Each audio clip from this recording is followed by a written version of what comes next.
மரம் ரொம்ப பிடிக்கும். ஆனா வீட்டுக்கு முன்னாடி மரம் நட்டு வளர்த்தா அந்த மரத்துல இருந்து இலை விழுகும், அதை கூட்டணும், அது பெரிய வேலை. அது மட்டும் இல்லாம அந்த மரத்தோட வேர் வந்து அஸ்திவாரத்தையோ காம்பவுண்ட் சுவரையோ பாதிக்கும்னு நீங்க நினைச்சீங்கன்னா, நான் சொல்ற இந்த 10 மரத்தை நட்டா காம்பவுண்டு சுவரையும் ஒன்றும் பண்ணாது, அஸ்திவாரத்தையும் எதுவும் பாதிக்காது, இலையும் பெருசா விழுகாது.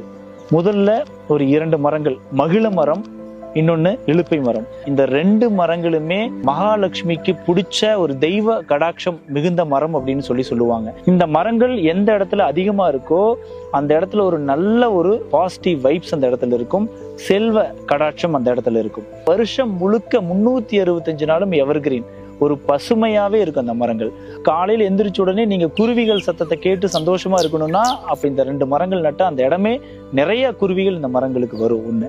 அதே மாதிரி சரக்கொன்றை மரம் சித்திர மாசத்துல இருந்து அடுத்த ஒரு 3 மாசத்துக்கு பாத்தீங்கன்னா இந்த மரத்துல நிறைய மஞ்சள் கலர்ல அப்படியே பூத்து நிற்கும். மரமே வந்து அப்படியே மலரா நிரம்பி இருக்கும். பெரிய பூங்கொத்தை நட்டு வச்ச மாதிரி இருக்கும். அவ்வளவு ஒரு அழகான மரங்கள். இந்த மரமும் நீங்க வந்து வீட்டை ஒட்டியே நடலாம். இதெல்லாம் வேண்டாங்க, எனக்கு பயன் தர்ற மரங்கள் தான் வேணும், நான் அதை தான் நடுவேன்னு நீங்க நினைச்சீங்கன்னா அப்போ கொய்யா மரம் நடலாம், சீதா பழ மரம், பலா நடலாம், மாமரம் நடலாம், எலுமிச்சை மரம் நடலாம், நெல்லி மரம் நடலாம், ஏன் ஆரஞ்சு பழ மரம் கூட நடலாங்க. பார்க்கறதுக்கும் அழகா இருக்கும், பெருசா இலையும் விழுகாது, காம்பவுண்டையோ அஸ்திவாரத்தையோ எந்த வித பாதிப்பும் பண்ணாது.